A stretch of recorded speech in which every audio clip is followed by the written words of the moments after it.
আগামী সোমবার উল্টো রথযাত্রার দিন ভুলেও মুখে তুলবেন না এই 5টি খাবার। সারা বছর নানা প্রকার রোগ জ্বালা যন্ত্রণা ও গৃহ অশান্তিতে ভুগবেন। উপার্জনের অর্ধেকের বেশি টাকা চলে যাবে চিকিৎসার পেছনে, তাই আজকেই সাবধান হয়ে যান। নমস্কার বন্ধুরা, আমি সুচরিতা সবাইকে স্বাগত জানাচ্ছি কিপ গ্রুমিং চ্যানেলে। বন্ধুরা, আশা করছি ঈশ্বরের আশীর্বাদে প্রত্যেকেই ভালো আছেন এবং সুস্থ আছেন। রথযাত্রা চলে গেছে, সামনেই আসতে চলেছে রথের পুনর্যাত্রা বা যেটিকে আমরা বলি উল্টো রথযাত্রা। এই বছর উল্টো রথযাত্রার দিনক্ষণ নিয়ে প্রচুর বন্ধুদের মনে সংশয় আছে। পঞ্জিকাতেও 2টি দিন উল্লেখ করা রয়েছে। একটি দিন হচ্ছে স্মার্ত মতে এবং একটি দিন হচ্ছে গোস্বামী মতে। যেদিনই আপনারা উল্টো রথযাত্রা পালন করুন না কেন, সেদিনই খাদ্য খাবারের এই বিধি নিষেধগুলো অবশ্যই মেনে চলবেন। এর ফলে সারা বছর সুস্থ ও নিরোগ থাকবেন। গোস্বামী মতে রথের পুনর্যাত্রা বা উল্টো রথ পড়েছে 15ই জুলাই সোমবার এবং স্মার্ত মতে পড়েছে 16ই জুলাই মঙ্গলবার। আমার প্রচুর বন্ধুরা কমেন্টসে বারবার জিজ্ঞাসা করছিলেন যে উল্টো রথযাত্রা কবে পালন করা উচিত হবে। বন্ধুরা, স্থানীয়ভাবে আপনাদের নিকটবর্তী মন্দিরে বা আশেপাশে যে দিন পালন করা হচ্ছে আপনারাও সেই দিনই উল্টো রথযাত্রা পালন করবেন এবং খাদ্য খাবারের এই যে বিধি নিষেধগুলো উল্টো রথযাত্রার দিনই পালন করবেন। তাই আমার সকল দর্শক বন্ধুদের অনুরোধ করব যে আজকের এই ভিডিওটি একদমই স্কিপ না করে সম্পূর্ণ দেখবেন। দেখার পর যদি ভালো লাগে তাহলে অবশ্যই কিন্তু একটি লাইক করবেন, কমেন্টসে লিখবেন জয় প্রভু জগন্নাথ দেবের জয়, জয় মা লক্ষ্মীর জয়, এবং বন্ধুরা অবশ্যই ভিডিওটি শেয়ার করবেন আপনাদের নিকট আত্মীয় স্বজন এবং বন্ধু বান্ধবদের সাথে। উল্টো রথযাত্রার আর বেশি দিন বাকি নেই। যদি সোজা রথযাত্রায় আপনারা খাদ্য খাবারের বিধি নিষেধগুলো পালন করে থাকেন তাহলে উল্টো রথযাত্রার দিনেও অবশ্যই পালন করুন, তাহলেই পূর্ণ ফল আপনারা পাবেন। এবং যদি কোনো ভুলবশত সোজা রথযাত্রার দিন খাদ্য খাবারের বিধি নিষেধগুলো আপনাদের ভুল ত্রুটি হয়ে গেছে তাহলে আপনারা প্রভু জগন্নাথ দেবের কাছে অবশ্যই ক্ষমা চেয়ে নেবেন এবং উল্টো রথযাত্রার দিনে খাদ্য খাবারের বিধি নিষেধগুলো অবশ্যই পালন করবেন। দেখুন বন্ধুরা, সনাতন ধর্মের একটি বিশেষ পদ্ধতি হচ্ছে বিভিন্ন তিথিতে কিছু কিছু খাবার আছে যেগুলি গ্রহণ করায় নিষেধ আছে। কেন নিষেধ আছে অনেকেরই মনে প্রশ্ন জাগে। সেগুলি নিষেধ করার পেছনে কারণ হচ্ছে যে সেই সময় হয়তো সেই খাবারগুলো আমাদের শরীরের জন্য অনুপযুক্ত। সেগুলি খেলে হয়তো আমাদের শরীরে সেটি সঠিকভাবে হজম হবে না, তার ফলে নানা রকম পেটের রোগ হতে পারে। কিছু কিছু খাবার আছে যেগুলি স্বাদের জন্য সেদিন খাওয়া যায় না, এর ফলে সম্পর্ক খারাপ হয়, গৃহ অশান্তি বাধে। তাই বন্ধুরা, খাদ্য খাবারের এই বিধি নিষেধগুলো চেষ্টা করবেন মেনে চলার। আর কিছু মানুন বা না মানুন, কারণ খাদ্য এমন একটি জিনিস যেটা আমরা প্রতিদিন গ্রহণ করি এবং তিথি হিসাবে মেনে চললে শরীর সুস্থ থাকে। এবং আমরা প্রত্যেকেই জানি যে আমরা প্রত্যেকে চাই যে আমাদের শরীর সুস্থ থাকুক, কারণ যাদের গৃহে রোগ অসুস্থতা ঢুকে গেছে তারা জানে যে তাদের উপার্জনের প্রায় সমস্ত টাকা চলে যাচ্ছে চিকিৎসার পেছনে। তাই বন্ধুরা, খাদ্য খাবারের বিধিনিষেধগুলো অবশ্যই মানুন। সোজা রথের দিন জগন্নাথ দেব ভ্রাতা বলরাম ও ভগিনী সুভদ্রাকে নিয়ে মাসির বাড়ি বেড়াতে যান। 1 সপ্তাহ পর ফের যেদিন ফিরে আসেন সেই দিনটি হচ্ছে উল্টো রথ। হিন্দু ধর্মে জগন্নাথ পুজোর দিনকে অতি পবিত্র বলে মনে করা হয়। সোজা রথ এবং উল্টো রথের দিনের বিশেষ গুরুত্ব আছে। এই 2 দিনই যে কোনো রকম শুভ কাজ করা যায় এবং এই শুভ কাজ করবার জন্য পঞ্জিকা দেখারও দরকার হয় না। এই দিনটির মাহাত্ম্য এতটাই বেশি। বন্ধুরা, সোজা রথের মতো উল্টো রথের দিনেও প্রভু জগন্নাথ দেবের পুজো কিন্তু অবশ্যই করা উচিত এবং এদিন প্রথম যে খাবারটি বর্জন করা উচিত সেটি হচ্ছে যে কোনো রকম আমিষ জাতীয় খাবার। আপনি জগন্নাথ দেবের পুজো করবেন, এদিকে আমিষ জাতীয় খাবার খাবেন, তাহলে পুজোর কোনো ফলই আপনি পাবেন না।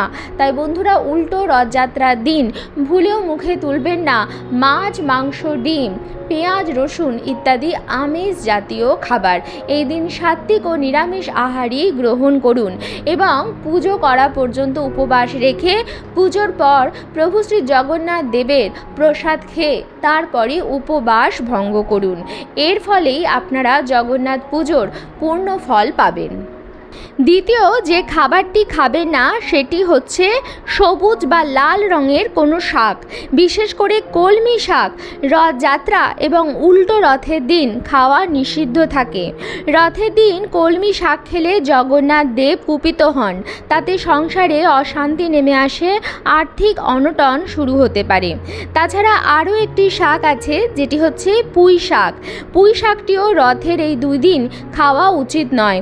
এর ফলে পেটের নানা রকম রোগ দেখা দেয় এবং সারা বছর পেটের কিছু না কিছু সমস্যা লেগে থাকে। একটি বিশ্বাস অনুসারে মনে করা হয় স্নান যাত্রার পর প্রভু জগন্নাথ দেব 15 দিন ব্যাপী জ্বরে ভুগেছিলেন। সেই সময় তিনি কলমি শয্যা এবং পটলের বালিশে শয্যা গ্রহণ করেছিলেন। তাই এই 2টি সবজি সোজা রথ এবং উল্টো রথের দিন এবং মাঝখানের যে সময়কাল, অর্থাৎ সোজা রথ থেকে উল্টো রথের মাঝখানের যে সময়কাল, সেই সময়কালে ভুলেও গ্রহণ করা উচিত নয়। এর ফলে প্রভু জগন্নাথ দেব কুপিত হন এবং তার কৃপা দৃষ্টি থেকে সেই পরিবার বঞ্চিত হয়। বন্ধুরা, 2 দিন বা এক সপ্তাহ যদি এই 2টি শাক আপনারা না খান তাহলে জীবনে এমন কিছু বড় ক্ষতি হয়ে যাবে না। তাই বন্ধুরা, আপনারা কিন্তু কলমি শাক, পুঁই শাক, লাল শাক, নোটের শাক ইত্যাদি যে কোনো প্রকারের শাক উল্টো রথযাত্রার দিন খাবেন না এবং ভুলেও মুখে তুলবেন না পটল। এর ফলে কিন্তু জগন্নাথ দেব কুপিত হবেন। তাই সাবধান হয়ে যান। এই 2টি সবজি নিরামিষ হলেও উল্টো রথযাত্রার দিনে খাওয়া যাবে না কোনোভাবেই। বিশেষ করে সোজা রথ থেকে উল্টো রথের মাঝের সময়কালেও বিরত থাকুন এই সমস্ত খাবার থেকে। আরও যে খাবারটি খাবেন না সেটি হচ্ছে তিতো জাতীয় খাবার। গরমে আমরা তেতো খাই, কিন্তু উল্টো রথযাত্রার দিনে তেতো খাবেন না। তেতো বলতে আমি উচ্ছে, করলা, নিমপাতা, কুলেখাড়া এই সমস্ত কিছুকেই বোঝাচ্ছি। জগন্নাথ দেব মনে করা হয় নিম কাঠ দিয়ে বানানো হয়েছে তার বিগ্রহ, তাই সেই জন্য জগন্নাথ পুজোর দিনে নিমের কোনো জিনিস খাওয়া উচিত নয়। এর ফলে জগন্নাথ দেবের কৃপা দৃষ্টি থেকে আমরা বঞ্চিত হব। বরঞ্চ সেই দিন মিষ্টি জাতীয় জিনিস গ্রহণ করুন। আপনারা যে কোনো প্রকার মিষ্টি জাতীয় জিনিস সেদিন বাড়িতে স্বহস্তে বানাতে পারেন এবং বাড়ির প্রত্যেকে সেটি গ্রহণ করবেন এবং আপনাদের আশেপাশে নিকট আত্মীয় স্বজন, বন্ধু বান্ধব সবাইকে সেদিন মিষ্টি মুখ করান। সেই দিন প্রভু জগন্নাথ দেবের অত্যন্ত প্রিয় ফল কাঁঠাল বাড়িতে নিয়ে আসুন।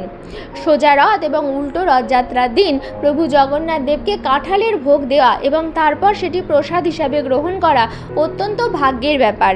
তাই আপনারা সোজা রথ এবং উল্টো রথ 2 দিনেই কাঁঠালের ভোগ প্রভু জগন্নাথ দেবকে দিতে পারেন এবং এর পরবর্তীকালে প্রসাদ হিসাবে সেই কাঁঠাল গ্রহণ করতে পারেন।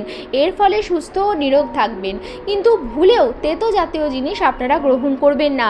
এর ফলে পরিবারে কলহ, অশান্তি, বিবাদ ইত্যাদি লেগেই থাকবে। সারা বছর কিছু না কিছুভাবে অর্থনাশ হবে। পঞ্চম এবং সর্বশেষ যে খাবারটি বর্জন করবেন সেটি হচ্ছে যে কোনো রকম নেশা জাতীয় দ্রব্য সেদিন সেবন করবেন না। মদ, গাঁজা, সিগারেট এগুলি খাবেন না এবং কাউকে সেবন করতে দেখলে তাকেও আপনি বারণ করবেন। রথযাত্রা এবং উল্টো রথ একটি অত্যন্ত পবিত্র দিন। এই 2 দিনেই প্রভু শ্রী জগন্নাথ দেবের কৃপা লাভ করা যায়। মা লক্ষ্মীর গৃহে আগমনের দিন হচ্ছে এই বিশেষ 2টি দিন। প্রভু জগন্নাথ দেব, জগন্নাথ অর্থাৎ জগতের নাথ যিনি, তাকে নারায়ণের অবতার, শ্রীকৃষ্ণের আরেক রূপ বলে মনে করা হয়। উল্টো রথ যাত্রা একটি অত্যন্ত পবিত্র দিন। যে কোনো শুভ বা মঙ্গল কাজ করবার জন্য পঞ্জিকা দেখার প্রয়োজন হয় না। এই দিনটি এতটাই ভালো। তাই এই দিন ভুল করেও নেশা জাতীয় দ্রব্য সেবন করবেন না। এর ফলে মহা পাপ হবে এবং পরিবারে বিপর্যয় নেমে আসবে। বন্ধুরা, উল্টো রথযাত্রার দিন আপনারা অবশ্যই প্রভু জগন্নাথ দেবের পূজা অর্চনা করুন এবং খাদ্য খাবারের বিধি নিষেধগুলো মেনে চলুন। এর ফলে সারা বছর ব্যাপী প্রভু জগন্নাথ দেব এবং মা লক্ষ্মীর কৃপা দৃষ্টি আপনার পরিবারের ওপর বজায় থাকবে।